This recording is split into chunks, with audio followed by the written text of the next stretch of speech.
Hello gamers, today we have a fun and hopefully informative video. If you're like me, I really latch on to like the same 3 or 4 games. Like I have played Ocarina of Time, Super Mario 64, and A Hat in Time countless number of times, right? So how am I still able to play those games day in and day out when they consume about 90% of my gaming time?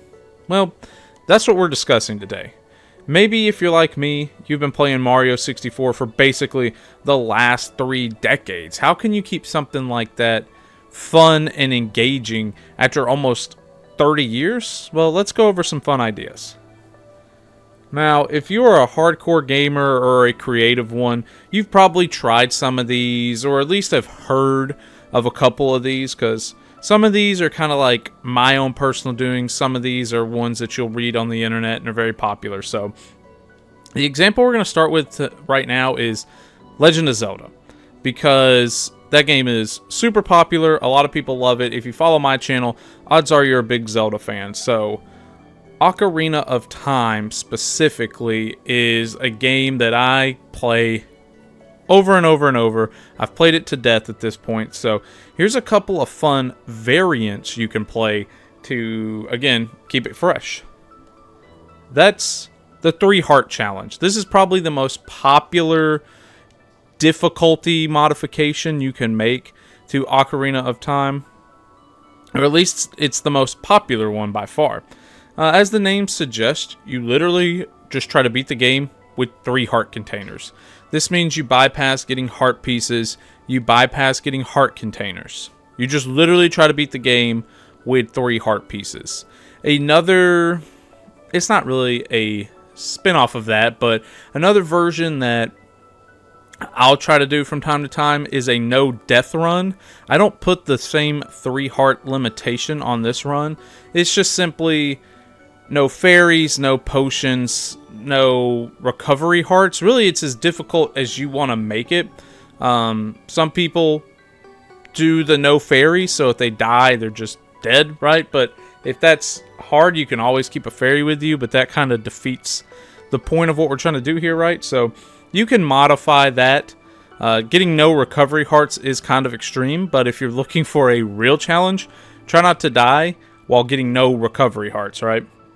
Now, this point, the 3 heart challenge is a little harder to do on older Zelda games because I've never seen a 3 heart run done on the original Legend of Zelda. You need so many hearts to get the Master Sword, and there's a couple of other Zelda games that are like that. But that leads me into my next point, and it's a little counterintuitive, but I still think it works, and that's if you really love a franchise like Legend of Zelda, then play the older Zelda games, right? Play Majora's Mask, Twilight Princess, or Wind Waker. Each of those games still gives me that Ocarina of Time vibe. So they're obviously not one-for-one comparisons, but odds are if you like Ocarina of Time, you'll love Twilight Princess. You may even like Majora's Mask. So that is one way to say, well, I really love Ocarina of Time, but I've played it to death. Well, I can still get my Zelda feel by hopping over to Twilight Princess. And this is true for a lot of other series. If you like Grand Theft Auto 5, if you've been playing that game to death for the last almost 12 years, go play Grand Theft Auto 4. Go play GTA 3 or Vice City or San Andreas. It's going to be the same feel. You're going to feel like you're playing a Grand Theft Auto game, but you're not burned out because you know every little intricate detail of how GTA 5 works. So keep that in mind with franchises that have an extensive backlog. If you've burned yourself out of one of the entries, odds are you'll like the other entries in the games. Now, obviously, that is not completely true for every single franchise. Some franchises change drastically. Like there's a chance you like the Mega Man franchise, but you don't really gel with Mega Man Legends or vice versa, right? If you really like Mega Man Legends and then you go back and try to play Mega Man 1 on the NES, that may be a little difficult, right? So keep it with a grain of salt, but it is still a good thing to know. This next point is true for a lot of my favorite games, and this maybe more than any other point on here, is how I get a lot of mileage out of the same games. You do need a PC. So if you're a true retro gamer just playing Ocarina of Time on the N64, this point may not work for you, so keep that in mind. But it's randomizers.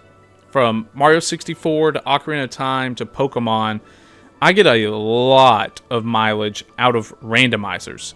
A concept that I initially heard of with Pokemon, you could randomize your starter into anything. People doing Nuzzlocks challenge was with randomizers, so when you get onto Route 1, you're instantly met with Mewtwo, right? So that was my introduction to randomizers, and I've heard other games do it, like the Metroid series. I think people were doing it for Paper Mario, but I could be misremembering that one. But randomizers got me through COVID for sure. During the COVID lockdowns, Ocarina of Time randomizers, Majora's Mask randomizers, Link to the Past randomizers were starting to get really popular. So I streamed, and I think I did a full Let's Play of a randomizer on here. And it was great because at the start, it randomized the items. So if you're not familiar, in Ocarina of Time, you can get, I think, 5 chests right at the start. There's the house with the 4 chests in it, and then you can go into the dungeon. Is it where you get the slingshot? Maybe. It's been a minute since I've done one, since I don't do as many Let's Plays.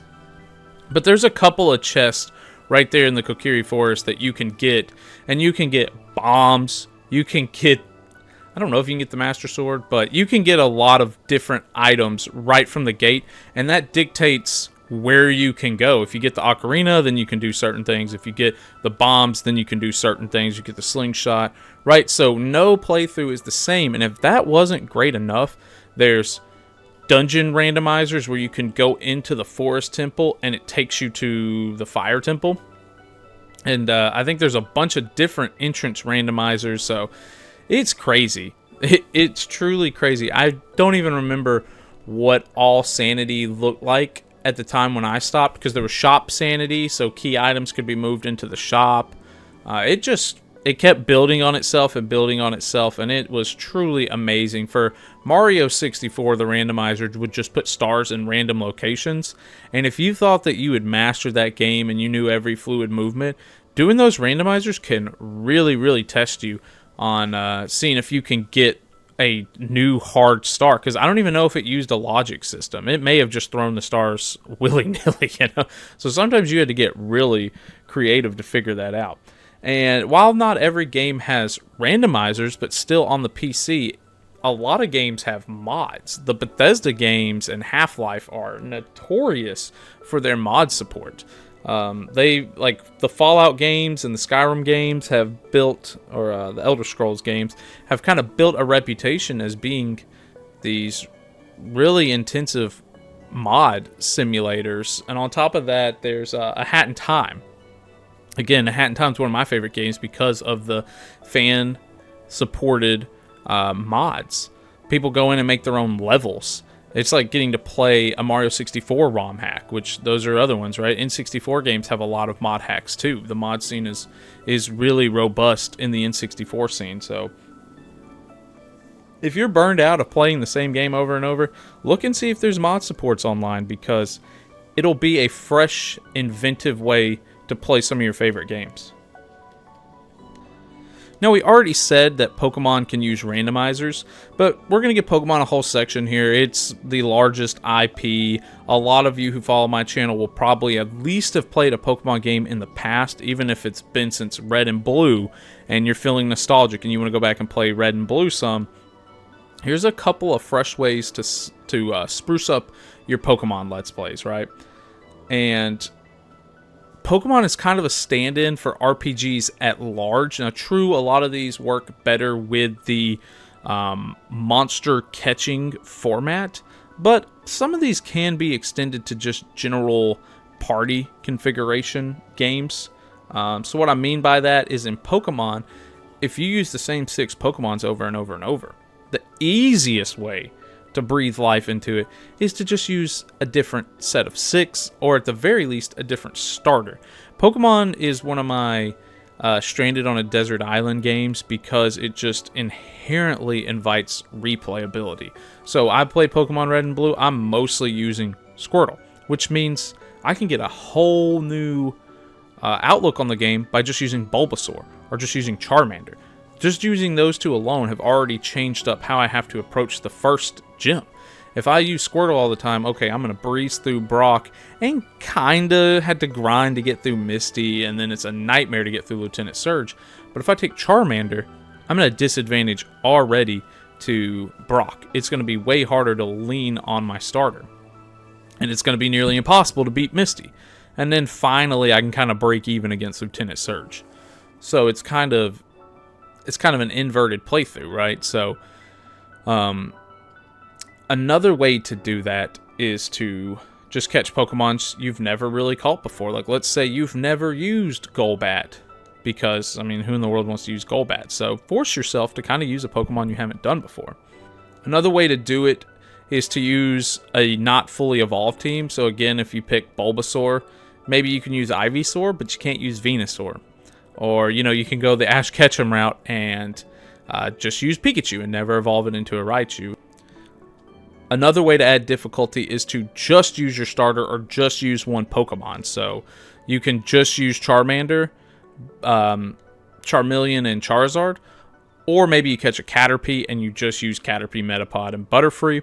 Or you combine all of these methods and you just start with Charmander, you never evolve him, and you only use him through the whole game. Like, that would be a super grind to get through Red and Blue using just Charmander.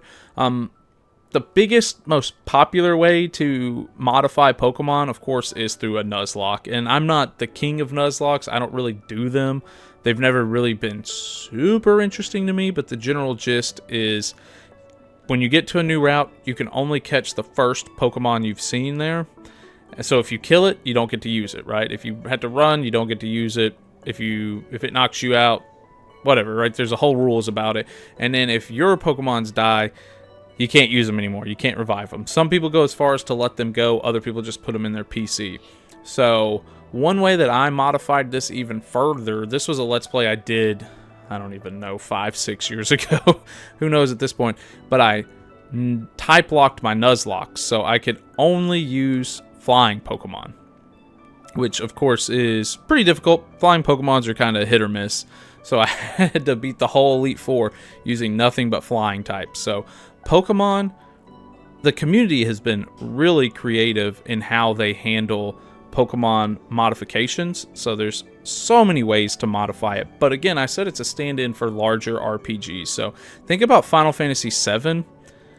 How many characters do you get in your party? There's a handful of characters that you meet.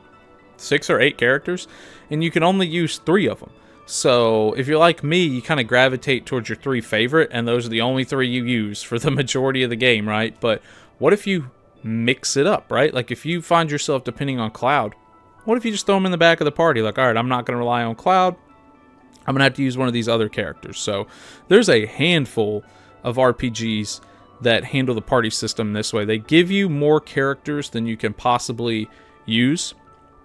So they are a great way to get different playthroughs. And if I look at, you know, the Dragon Quest games, Dragon Quest 8, depending on what stats you increase, determines what spells you can learn, determines what stats you have. So even if you use the same party in Dragon Quest 8, you can still change where you put your points, right? And those kind of RPGs are just intuitively great for replayability, right? They're a little easier to replay than something like Ocarina of Time and Mario 64. So those, you probably don't need too much inspiration on how to get a lot of replayability out of Final Fantasy VII, right? To that point, there's a big difference between replaying Super Mario 64 and replaying Pokemon. There's so many different ways to play Pokemon, whereas, I mean, how many different ways can you truly play Mario 64? There's just jumping and collecting coins. I mean, what am I supposed to do? Play with my feet? Hello everybody, and welcome back to me playing Super Mario 64 with my feet. In the last episode, we got pretty much all of Bob-omb's Battlefield done. Okay, sure. What's next? Blindfolded? Hello, everybody. Hi, guys! Oh, yeah, I'm here. Yes. I don't know what in the world we're going to call this, but I am blindfolded, and Jessica is going to try to guide me to the top of the mountain. And you know what's worse about this? There's a boss fight waiting for us. Oh, I just now thought about that. Right, okay, go straight. Okay, left. Okay, stay up against the walls. Go left, but move right. Right, yeah, no doubt. Move Yeah, right, you know, move it's right. solid. Move right, /straight. Right. I mean left. Oh my gosh. Okay. That brings us to self-imposed challenges. These are a great way to reinvent your favorite games. Zelda isn't the only game with these self-imposed challenges either, like we were talking about with the 3-heart challenge or the no heal challenge. Players in the A Hat in Time community have been trying to figure out how few jumps they need to beat certain sections or entire levels since the game came out. I like to play with my wife, so we make little verses out of our favorite games. Some of our favorites that we've done on the channel are the Tic-Tac-Toe A Hat in Time, where we put 9 missions on a tic-tac-toe board and try to see who can get 3 in a row first, or 5-minute roundup with Super Mario Odyssey, where we see who can get the most moons in 5 minutes. These videos were a blast to make. I highly recommend you check out those videos after this one. So as you can see, I've done a lot of variations here on my channel because that's fun to me. I play the same games over and over, but I'm always looking for new ways to play those games. One summer, I beat Mario Odyssey 2 times a day for several days in a row. Why, you may be asking? For the next point of the video. Speedrunning. Speedrunning is intimidating, no doubt, but it's a great way to get connected with your favorite games. Want to see me beat Minesweeper? Want to see me do it again? Speedrunning a game means perfecting your routes, learning new tricks, and exploiting everything you can out of your favorite games. Speedrunning is tough, but I recommend trying it for a game that interests you. This is another simple one, but I thought maybe it was worth pointing out. And that's changing who you play with. This is probably easier in the modern era thanks to online connectivity. However, I'll be using Mario Party 2 for my example. This is my favorite party game of all time. Always has been, probably always will be. I played this game with my brother and my mom growing up. Recently, I've started playing with 2 of my younger brothers, and we've had a blast. I love watching them play, figuring out the minigames, and discovering each board's unique mechanic. It's been a blast, and it truly feels like discovering this game all over again. So, that's a handful of ways you can breathe new life into your old favorite games. Did any of these give you any ideas for how you're going to spice up your gaming life? Let me know down in the comments below. Thank you guys for watching. Don't forget to subscribe, and we'll see you in the next one.